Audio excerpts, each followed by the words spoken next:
Sempre fare una roba di invaso abbastanza meno, mi sembra che sia quello che stava percorrere per manutenzione normale per far fronte a questi grossi considerati, no? Quindi questa è una soluzione. Però dopo che sarà contro, diciamo, a interessi, non saranno un sacco di cose che si usa capire, e nel stesso tempo per fare un'altra considerazione, non so quando abbiamo parlato di costruzione selvaggia, no? Esempio Veneto. Quindi se torneremo dopo al momento utopico, quando che non siamo più in grado di gestire la situazione, a fare certe valutazioni, dove che questa gente che va a approfittare di una serie di cose, di fare dei interessi su fare delle cose, se va allo scatto di altri, quando che se prende delle decisioni finali, forse siamo da capire quando che a un certo punto presume che sia un piano di rottura degli asili pilotato in caso finale quando non si riesce a gestire la situazione. Questo è una considerazione mia.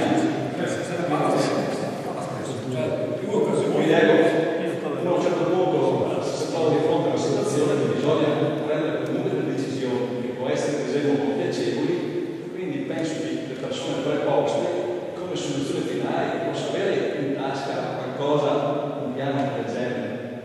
Questo è quello che parlo da profano, quindi non vuoi, ecco, questo è la parte che vuoi la prima parte del suo intervento. Fino a 20 anni fa le politiche di gestione dell'idraulica erano prendi l'acqua e portala il più velocemente possibile al mare. Oggi è tutto cambiato, nel senso che da un lato la trasformazione del territorio rende pressoché impraticabile costruire grandi opere idrauliche. Oggi è praticamente impossibile, e Veneto è già una città continua, una casa da cacare. Non è più pensabile che si fa un grandissimo fiume, uno scaricatore e portiamo tutto al mare. Le filosofie con cui si confronta oggi è fai canali molto tortuosi, vi ricordava prima qui di fai canali molto tortuosi, tante anse, falli con piccoli invasi da una parte e piccoli invasi dall'altra, riprende a utilizzare specie che nella prima una volta si chiamavano balene, e c'è questa tendenza che l'unica cosa da fare è trattenere l'acqua e riportarla al mare in tempi più calmi. Per fare questo però i bacini di invaso hanno un grande handicap, che è che neanche siamo in pianura, qua siamo in pianura, e se vi ricordate prima che ho detto che funzioniamo come un CAI, non dovevo fermare l'acqua qua, dovevo fermarla su, non sei qua, se domandiamo al geologo quanto possiamo scavare? Dov'è? Se io voglio fare un lago, quanto scavo? In pianura, quanto scavo? Allora, se immaginiamo di dover fare bacini di invaso da 3, 4, 5 milioni di metri cubi, basta fare un conto, l'altezza e le dimensioni, vedi cosa bisogna portare via. Il godito portare via bisogna espropriare, e espropriare oggi i costi più grossi delle opere pubbliche. Il costo più grosso dell'opera pubblica oggi è più realizzata dell'esproprio. Se viene a vedere i progetti del consorzio, opere 1,5 milioni di euro, esproprio 1,2 milioni. Qualsiasi opera. Immaginate di fare bacini di invaso, infatti nelle zone del Vicentino, che dei comitati contro, i bacini di invaso è una soluzione. Allora, se lavora sia su micro bacini, a tutela dei centri abitati o vicini ai metropoli, sia sui grandi bacini, ma non farli a monte, cioè dove si può scavare e farli davvero, altrimenti il rapporto costo-beneficio di cui parlavo all'inizio rende improponibile un'opera pubblica così. Non ha senso, perché prima, quando invece andavi ai tempi di ritorno, la potremmo leggere anche su una maniera non scientifica, non tecnica, che è questa. Se io faccio un'opera e prevedo che posso gestire eventi che si possono ripetere con un fragore così forte ogni 50 anni, vuol dire che come collettività mi assumo l'onere di tenere i rischi, i danni una volta ogni 50 anni. Ma vuol dire che mi assumo, capire? Allora, dal punto di vista dell'analisi costi-benefici di un'intera collettività, non del me e non del U e non del Signore, ma dell'intera collettività, probabilmente conviene a volte che una roba possa essere da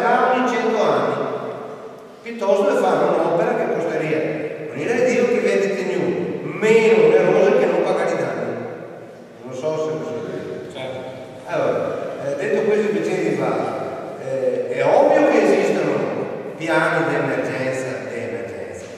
Infatti, però, mi raccontava mio papà che ha fatto saltare in aria il tocco d'argine a est nel 60, perché non era piccolo, non lo sapevo, ma da che momento lei poi non si sa, non salta, non c'è il piano di emergenza che prevede che salti in aria di argine. Che sei la storia, no, che sei la nostra storia, ma che mi è su semplice, perché sei la nostra storia e il nostro territorio. Dove va l'acqua? Basta. Dei bacini naturali di invaso ce ne abbiamo già. Quando che in regione di spegnete di idrovore, tutte aree annesse a quei bellissimi piani che avete visto, vanno sempre sotto acqua. Li abbiamo già, i bacini naturali. E non va a parlare prima storico, non siamo dritti, ma siamo tutte dune dunette. Nelle parti più basse tutta l'acqua che esonda lentamente e avanti. Questo sì. Nessuno più prevede di far saltare in aria argine o di rompere gli argini, tanto che anche interventi pilotati nel taglio dell'argine su Brancaglia è che ha aperto un tavolo di discussione perché se non c'è problemi e che non dovete fare intervenire il direttore generale della difesa del suolo che si era preso questa briga di autorizzarli a farlo, ma nessuno più fa. Non so, per esempio il comune da un piano di emergenza, ogni comune da un piano di emergenza inizia le zone sensibili dove il personale è inabile e quindi da muovere, indica dove c'è cisterna di gasolio, c'è scuole, e indica parti più alte dove si può raggruppare persone, bla bla bla, come si movimenta il genio civile, come si movimenta i pompieri e avanti. Ogni comune avanti. A livello regionale che c'è un piano di emergenza per la gestione dell'idraulica e fa capo a ogni genio civile che nel momento in cui viene dichiarato lo stato di emergenza per le varie segnalazioni eccetera eccetera, si istituisce un tavolo del comando, così uno del comando, che decide come devono funzionare i fiumi regionali. Per cui tu dici che se salterò a 7 livelli, spegnete tutte le idrovore, non scaricate più, aspettiamo mezz'ora, aspettiamo un'ora. E se uno. Non so, da tutta la mia vita non ho mai visto che fanno saltare in aria argini o che sia scritto da qualche parte, perché nessuno secondaria c'è. E se pensa al peso politico di uno che dovesse dire io ho disegnato un piano di emergenza in cui taglio, mando sotto acqua Vidizzolo per salvare Espa, si immagina? Se pensa che sia, anche se fosse le mie idee, si immagina se mica scrivo, non esiste. Quindi non esiste piano di questo genere.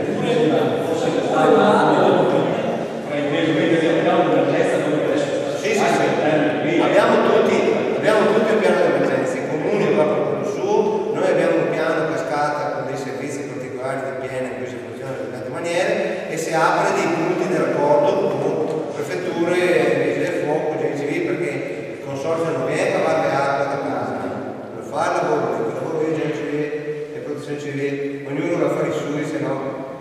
No, vi racconto questa cosa poi.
che sia una prefazione dove spiego che cosa bisogna fare.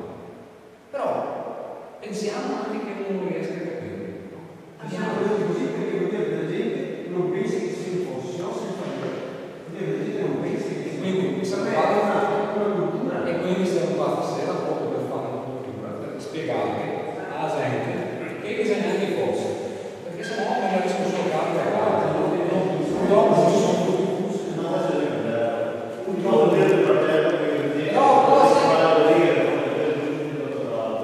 però sai che posso permettere, sai che il mio pensiero non è questo. Se una piccola parte, una piccola percentuale posso pensare anche che sono sprovveduti, no? Oppure non conoscono, non sanno che possono suonare. Ma io credo che invece sia proprio mancanza di volontà, mancanza di sensibilità, mancanza anche di interesse ad andare veramente a fare una protezione del fosso della propria proprietà. Perché si c'è poco schema a terra, perché per diversi motivi, perché rompe le scarpe, per le domenica, come che facevano i nostri anni a pulire il fosso, perché non erano destinati a lavorare, e quando ti dava più reddito il terreno, magari dava più soddisfazione e comprare. Se non fosse per questo, io non credo che ci siano moltissime persone che ha il terreno fin de sola, fin de sola il fosso, non facciano perché non sanno che fosse importante. Io sanno il terreno, se vuole sempre forse per recuperare che cosa tra cacchio e terra, cazzo, sparisce c'è fosse. La cultura è importante, però lo sanno per come fosse. Lo sanno perché il comune fa quello che non dovrebbe fare. Fa quello che dovrebbe fare e quello che le norme dicono che si farebbe in modo diverso. Il comune dice, dai, io ho fatto le ho scritto, eccetera, eccetera, domani mando, dopo i giorni che sono scritti lì, mando dallo